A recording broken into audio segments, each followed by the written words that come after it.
Hello everyone and welcome back to our channel, that is AACCM, that stands for Anesthesia and Critical Care Medicine.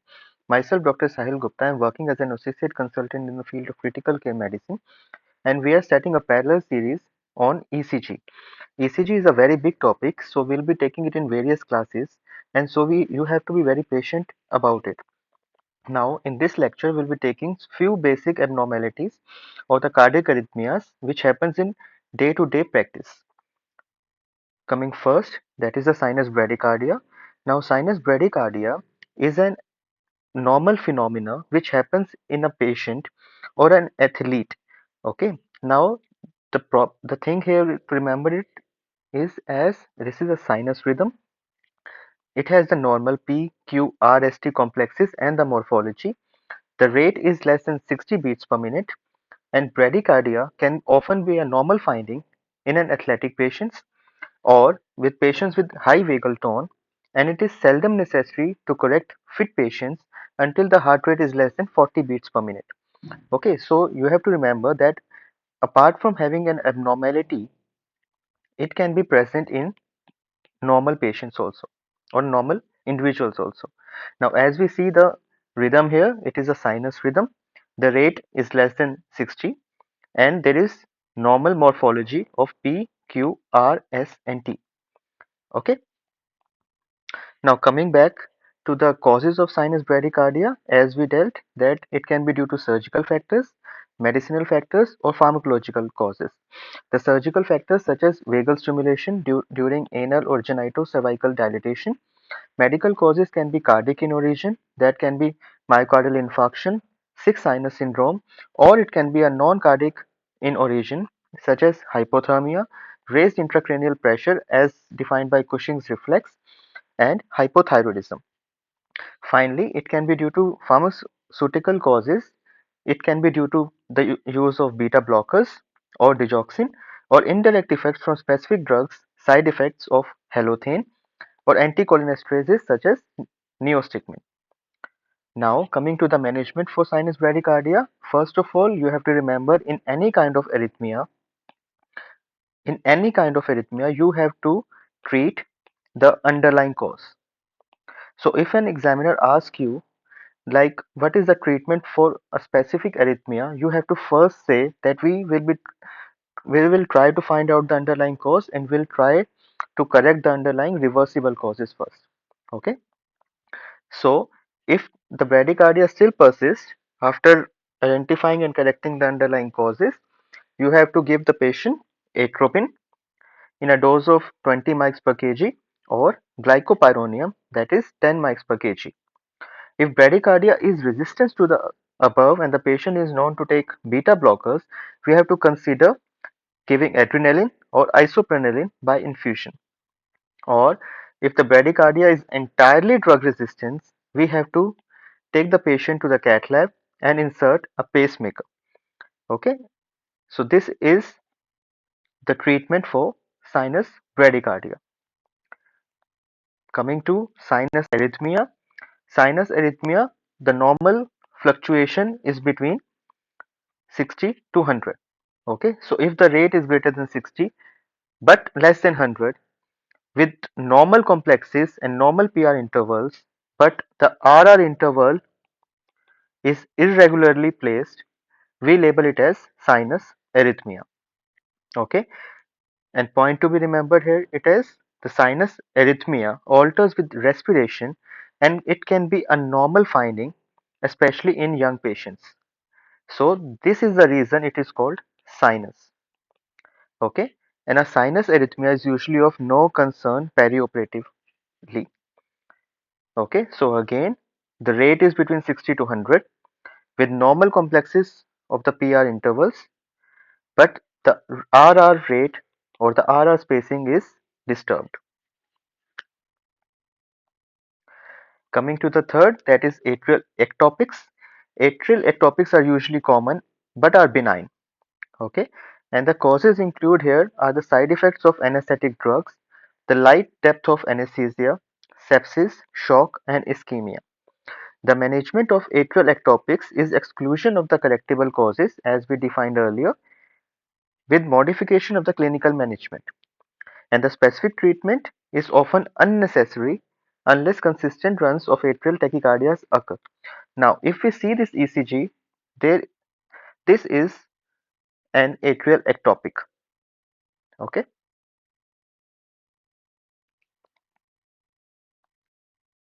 Now, coming to the broad classification of arrhythmias, they are usually classified as narrow complex arrhythmias and broad complex arrhythmias. Okay. For the narrow complex arrhythmias, they are the tachycardias with defined as the regular rhythm with QRS complex less than 0.12 seconds with a rate of 100 beats per minute. The different the differential diagnosis of narrow complex tachycardias are sinus tachycardia, supraventricular tachycardias such as atrial flutter, atrial tachycardias, multifocal atrial tachycardias, junctional tachycardias, and PSVT. The other differentials can be atrial fibrillation, sick sinus syndrome, and WPW syndrome. And in today's class, we'll be taking sinus tachycardia, atrial flutter, and atrial fibrillation and atrial flutter. Supraventricular tachycardias, sick sinus syndrome, and WPW syndrome will be taken in a separate class because SVT itself is a very big topic. Now, coming first to the sinus tachycardia, again, it has sinus rhythm. The morphology of the PQRST complexes are normal and the rate is greater than 100 beats per minute. Now, if we see the difference between bradycardia and tachycardia in a sinus rhythm, both has sinus rhythm. Morphology of the PQRS complexes is normal, but rate here is less than 60 and the rate here is more than 100. So this is an ECG of sinus tachycardia as the rate is above 100 but the complexes are normal. Now, what are the causes of sinus tachycardia? They can be operative causes, which include the pain, the surgical stimulation, and life depth of anesthesia. The pharmacological factors, that is, administration of catecholamines, atropine, ketamine. Medical factors such as sepsis, hypovolemia, this is the most common seen in the ICU settings, heart failure, anemia, thyrotoxicosis, and one more important cause is fever, exercise. Okay, and the management process again depends upon the underlying precipitating factor. Now, coming to supraventricular tachycardias.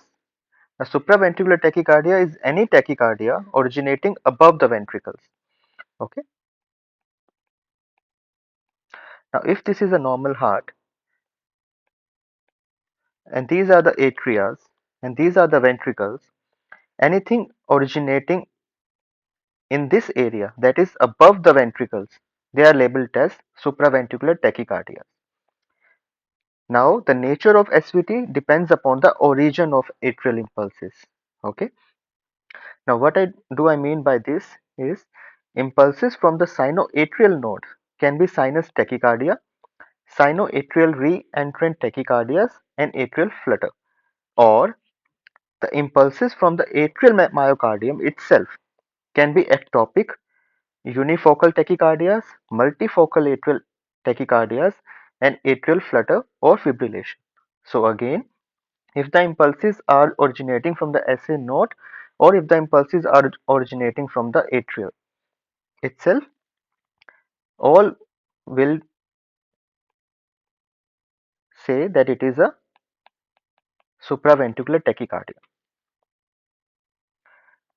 Now coming to the commonest supraventricular tachycardia which is seen in the ICU settings, that is atrial fibrillation.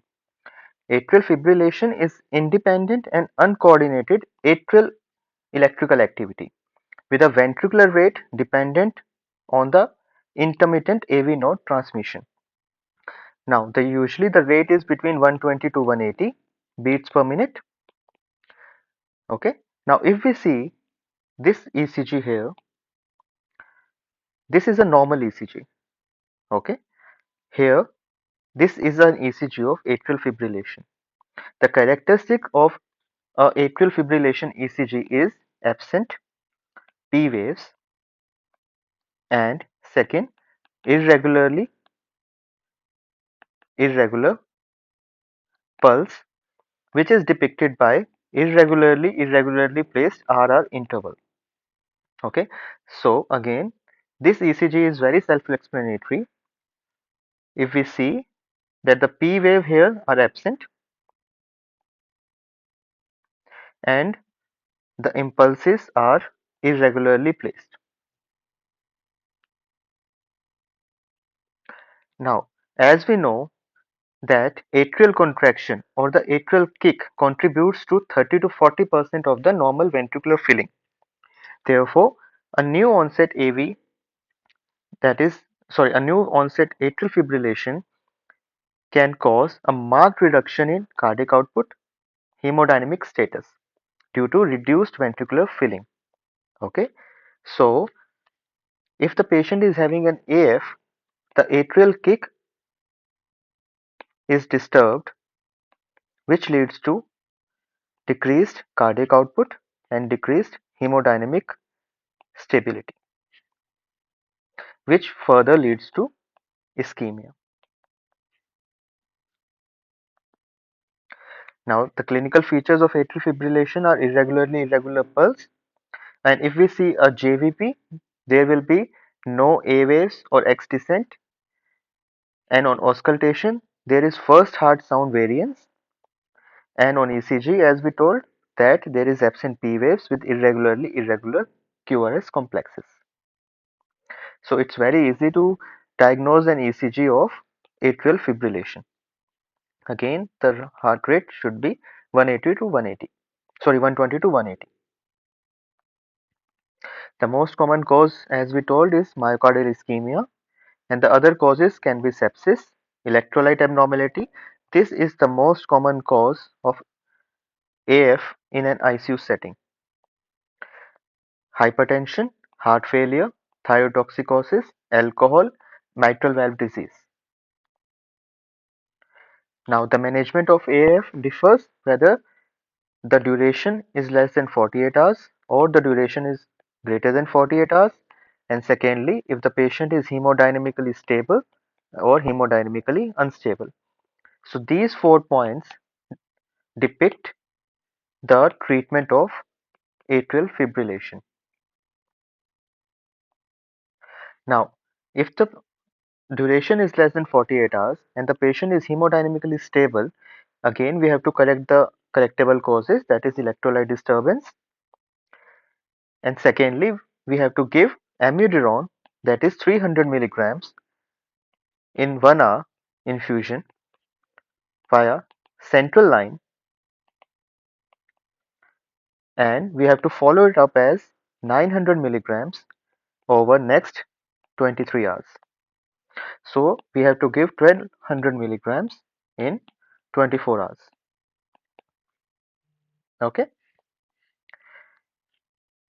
The second, we have to give beta blockers, usually metoprolol, to decrease the ventricular rate. Beta blockers will slow any tachycardia and will be reverting the rhythm back to sinus rhythm.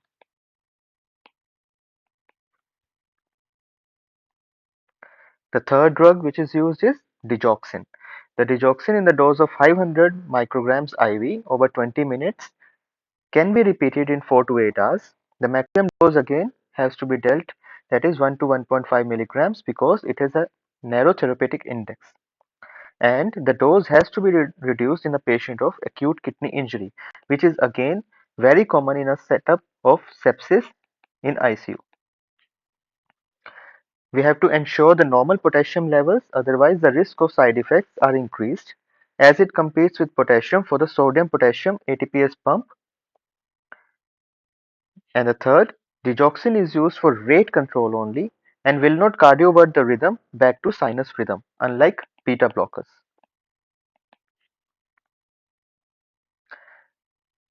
The other drug which can be used is flecainide in the dose of 2 milligram per kg body weight. Maximum is 150 milligrams over 30 minutes with cardiac monitoring. However, it cannot be used if there is a structural or ischemic heart disease in a patient. Now, coming to the second point, if the duration is less than 48 hours, but the patient is unstable, that is hemodynamically not stable, the patient is having low cardiac output, low blood pressure, then we cannot give all these drugs like amiodarone, beta blockers, digoxin or flecainide. We have to immediately give synchronized DC cardioversion. We have to start with the lowest dose possible, that is 200 joules, and it can be increased to 360 joules. And one point we have to remember in a case of DC cardioversion, that it has to be synchronized, okay, to prevent R on T phenomenon. So once we attach the electrodes, we have to press sync button and then we have to deliver the charge. Otherwise, there can be a catastrophic event, that is R on T phenomena, which can lead to ventricular tachycardias or torsades de pointes. Okay, this is a illustration where the patient is having AF and he is hemodynamically unstable, and we have given cardioversion and see that the rate goes back to the sinus rhythm. Now, coming to the second point, that is management of a patient of atrial fibrillation if the onset is greater than 48 hours. Now, in this condition, we have to keep a watch that a substantial amount of time has gone away. So, there is continuous stagnation of blood in the left atrium, which predisposes to thrombosis. So, if we give shock to this patient, like DC cardioversion or any drug to the patient, there are high chances of thromboembolic phenomenon, and it can lead to thromboembolism in cerebral system or other systemic circulation. Okay, so the role of anticoagulation is very important in a case of AF presenting greater than 48 hours and hemodynamically stable. So what we can do in an ICU setting is like we can do a 2D echo to see if there is an LA thrombus before giving DC cardioversion in a case of hemodynamically instability.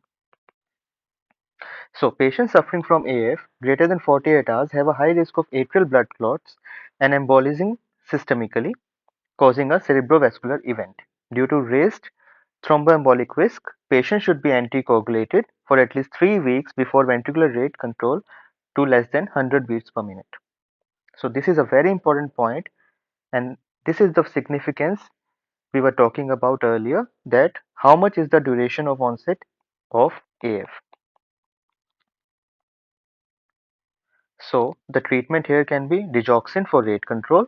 We have to load with 0.5 milligram in the 12 hours, followed by maintenance doses of 0.125 to 0.25 milligram daily.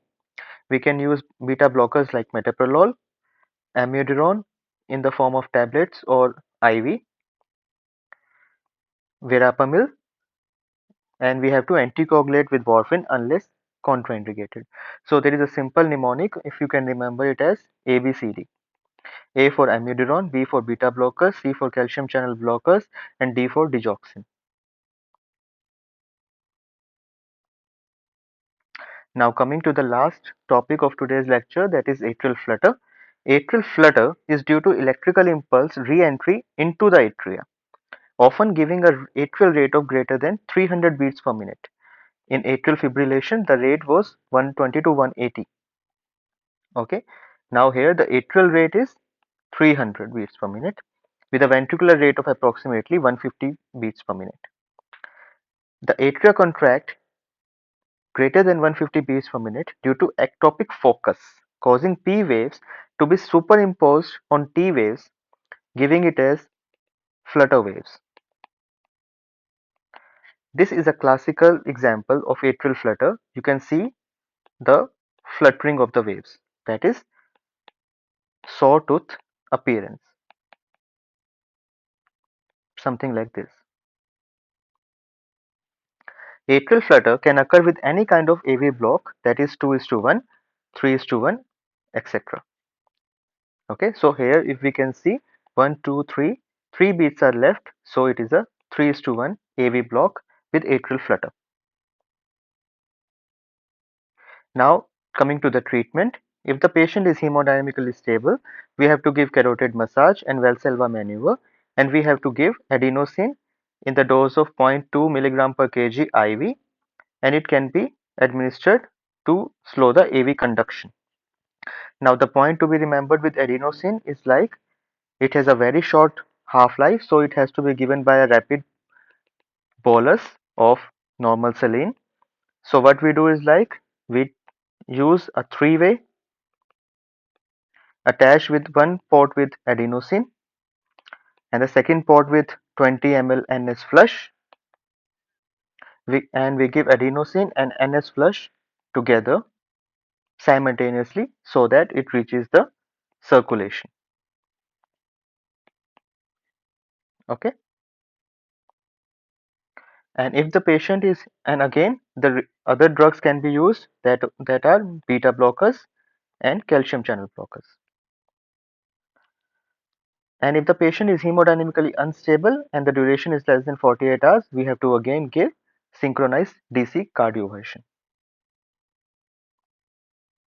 So I hope that the today's class was informative to you, and we will be taking supraventricular tachycardia in the next session in detail. So please like and subscribe to our channel, and we are getting a tremendous result and appreciation from our colleagues, and I thank you for that. Myself, Dr. Sahil Gupta,